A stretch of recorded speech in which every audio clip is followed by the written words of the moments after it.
Hallo und herzlich willkommen zum 38. DOK.fest München, unserer zweiten dualen Ausgabe. Ich freue mich, dass Sie eingeschaltet haben, von wo auch immer Sie zuhören oder auf zuschauen. Hello and welcome also to all our international guests to the 38th DOK.fest Munich. This is our second dual edition and I'm happy to have you here from whenever you're watching or listening to us. This year we show 130 films from 55 countries, and I'm happy to be talking to Catarina Alves Costa, the director of MARGOT, who has their international premiere here at DOK.fest Munich. My name is Sergen Michael, I'm part of the festival curation team, and I will skip right ahead to the conversation with Catarina. Catarina, very nice to welcome you here at DOK.fest Munich. Thank you for taking the time and having us. Thank you for inviting me to this talk. It's a pleasure to be with you here today. And yes. Your film is a Portuguese production. Are you also joining us from Portugal right now, or where are you situated? Yes, I'm at home in Lisbon, so I'm in Portugal at the moment. Yes. Nice. Some people may see this interview before they have watched your film. So could you quickly summarize what your film is about and what's the main subject? So this film is a film about this woman, Margot. She was an ethnologist. She was German, met a Portuguese man when she was almost 40, then came to Portugal and lived the rest of her life here. So the film, it's about her and the films that she did in Mozambique in the 50s, 60s. It's also about me meeting her when I was very young and she was very old. She was already 90 when I did this interview. And also it's about me going back to Mozambique with these images and getting the Makonde ethnic group, which was the group that she was making the films with, to see and to comment on these films. So in a way, I wanted to return these images to them, but I also wanted to return these images to them, giving also opportunity to get to know the person behind camera. So there's different layers in the film. Margot, in the protagonist in your film, she's not a, let's say, traditionally trained anthropologist, but as I read, you are an anthropologist, and I studied anthropology as well. How did you find Margot or her studies? Like, did you come across her while you were studying anthropology, or was it more that you just stumbled across her while reading in the library or something? Yeah, well, when we studied anthropology in Portugal, we always heard about Jorge Dias, his husband, and she kind of becomes a bit behind his name. So it was when I was working at the Museum of Ethnology after finishing the course. I was working there, and while working there, we were preparing her films to give them back to the Mozambican Institute of Cinema. I was looking at these films. And together with the director of the museum, we went to interview her because we wanted to get some of her knowledge about the films. But the thing was that this interview, it's more about her personal life. She tells a lot of stories about her. So it's interesting that many years after that, I go back to these interviews and I see kind of other layers that I was not noticing when I was interviewing her a long time ago. But yeah, it was through my work in the museum. I worked there from 94 to 2000 in this ethnographic museum in Lisbon that you can see in the film, actually, the corridors and the archives and all that. As you said, you started, the interviews were from then over 20 years ago, kind of, that you made with Margot. When did you actually decide to make this documentary about her, and why then at the end? Well, there was a period where I didn't think about it. I was doing other things. I was making my own films, some in Africa, in Cape Verdean Islands. So I was doing my thing, you know. And then the Portuguese Cinemateca decided to do a DVD with all her films together, and they asked me to work on this because the films were not the sound was not in the films. Mm-hmm. She recorded a lot of sounds, especially music and instruments. And she did the filming, but she never put the two together, and they don't necessarily go together, you know. Mm-hmm. She was one person doing everything. So eventually I decided to kind of, spend some time to put the sound on these images. So I spent some time with these films, and I sort of started to wonder about her story, and also about, you know, how the Mozambique people would see this today, you know. I think it's there's a lot of talk about, you know, we should return things like that were made in African countries to them, to the people, but it's not so easy to do this. So I think, you know, I was very interested in doing a film that could talk to everybody, that was not scientific film, but like universal story. As you said, your film has kind of these two layers. The one side is the personal stories of Margot Diaz and her life, and also her studies and how she came to about them. And then the way you also go back to Mozambique and talk with the people, interact with her material. And did you find it interesting what new layers it brought up during the filming process? Because when you see in your film the Mozambique people, the Makonde, they react to the filming, they give you more details, they give you new information. Was that always part of your filming process, or did you realize it after you kind of started? Yeah, it's an interesting question, because in the beginning it was just me going there with the images and making a film about this, okay? But it was during the time that I was in Mozambique and meeting the Makonde that I started complexifying the whole thing, you know, because they thought about this material in a very, very deep and philosophical way, because these were images of their own culture, but they never saw these images. They never saw the past being represented in their own culture. And they were a lot wondering about, you know, who is doing this? Who is this person, you know? So then when I came back with these images, I decided to give it this other layer. And this is when I decided to use the interview that I did in the museum a long time ago, because in the beginning I was not going to use it. I thought it's very personal, and the film is about them, it's not about her. But then it started a process where I think I started to see myself as a kind of alter ego of her. Like, I became to be interested in the way we connect with the people when we do field work and how that affects us. I think the film has these kind of ideas. So in the end, I decided also to put myself in the film. So I would be someone that is also searching for her, searching for the Makonde. So it was a process, quite a long process. It took some years, actually, to get to this version. In the film, we also talk a lot that Jorge Diaz and Margot, they went to Mozambique because of those mission trips multiple times. Who are these mission trips? Who were their senders? Like, who was sending them to go there? And then you also talk about that they bring up reports for the missionary, but then they have their own diaries and different things where they talk very differently about the situation that was happening in the Makonde. Yeah, look, it's very ambiguous situation, right? Because of course, you know, they were inside this government that was a dictatorship in Portugal, and we had it was the colonial times, so they were kind of part of this world, and they were doing their work inside this context.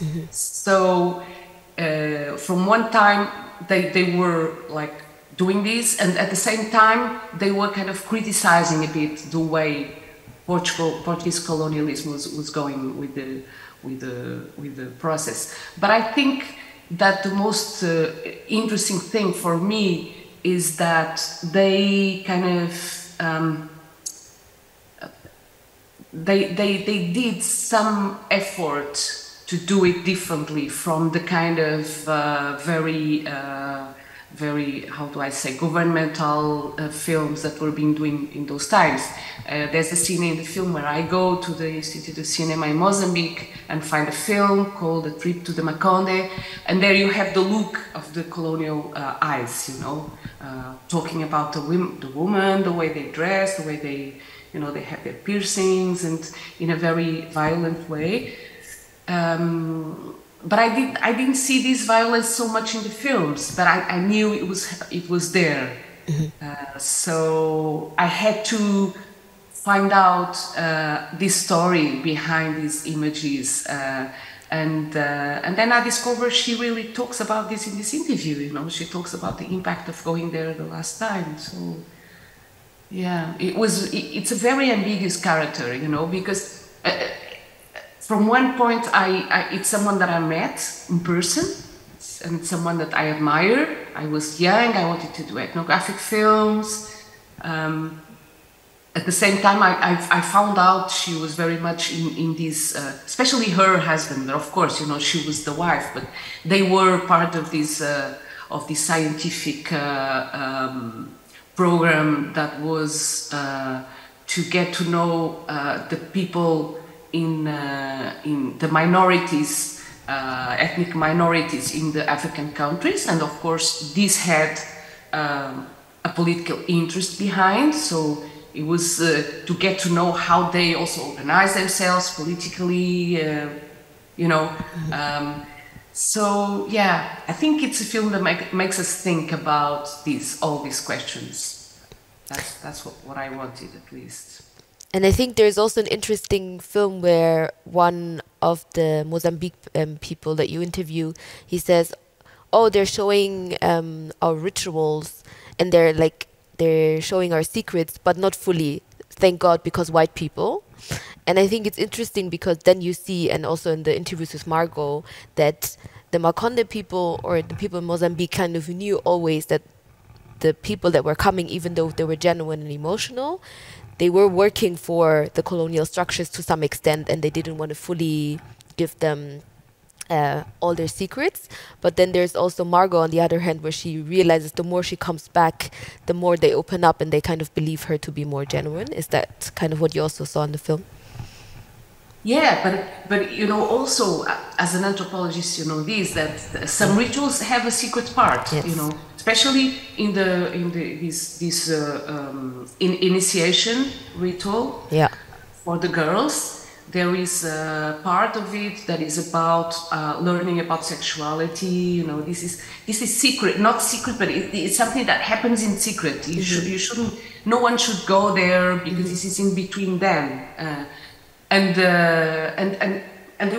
they were there, you know, and that was very shocking for Makonde women to see how come they were showing the secret parts. So this is one question that I'll also then put in my voice over, you know, what do we see in these images? What about the secrets? What about the hidden things? You know, how can we look at what is not there, you know? Mm-hmm.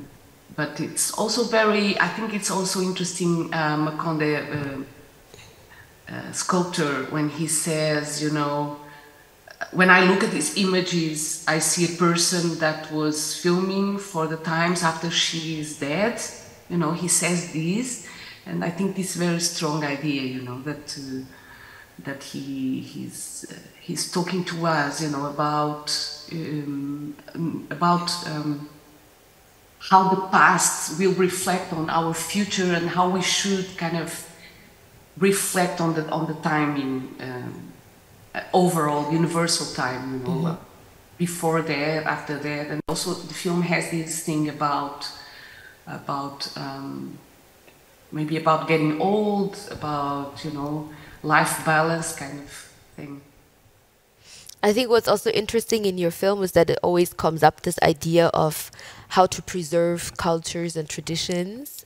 and also this very Eurocentric idea of, oh, only if we document, if we calculate, if we put it in museum, like collecting the artifacts, then it's kind of preserved. Whereas in a lot of like the Makonde culture, it's more about preserving it while giving it on in oral or traditional with like music and stuff. So was that also a way of giving back, that you saw they were kind of gaining more, hey, this is also what we know, but we already know the culture is preserved in us, through us, kind of, not just because you photographed it or filmed it?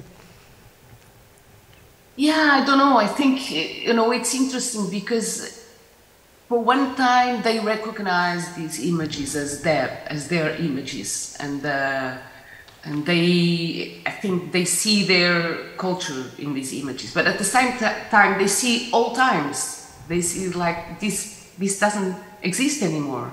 It's gone.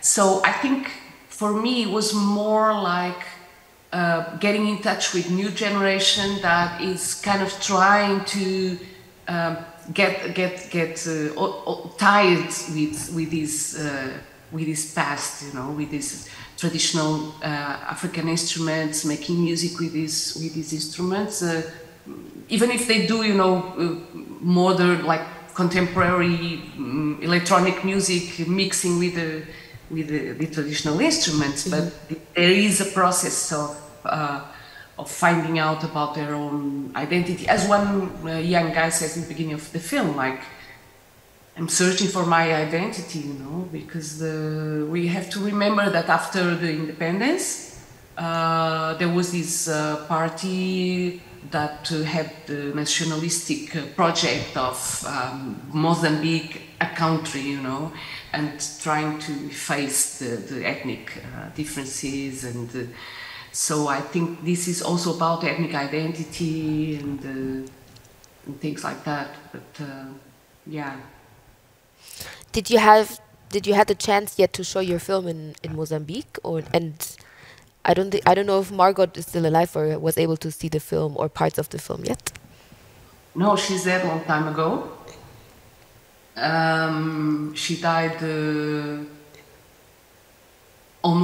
she died 20 years ago already. So it's a long time. It's a long time.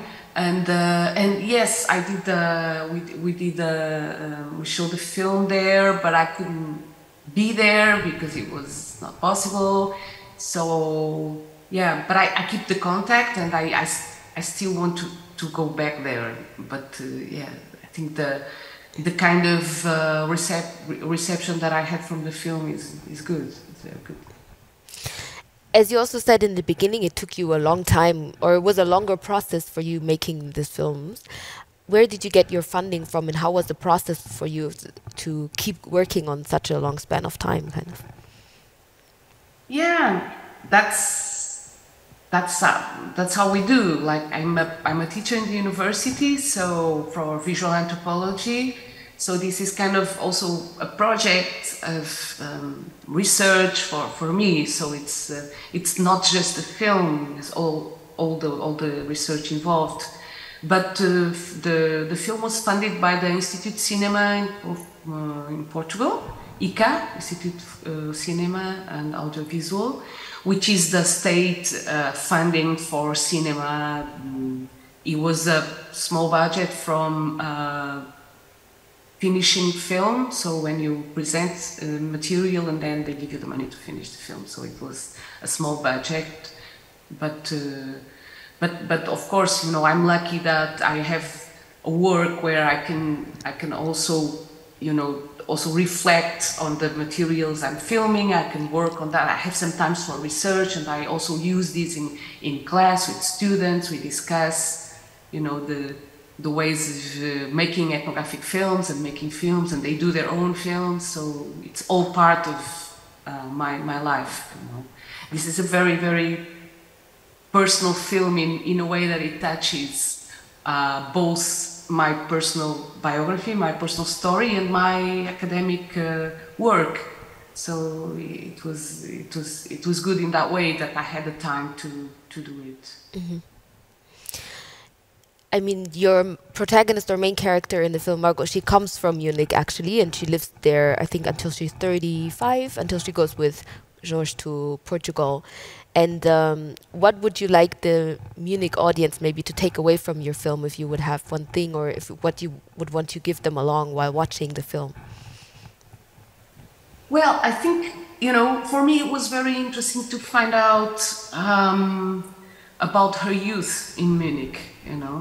I thought that when I started to hear that and to go a bit further studying about it and getting some archives from Germany, where you see these young people in the 20s, the Van der Wagen movement, people go camping, go to the forest, all these things about connecting to nature, and then her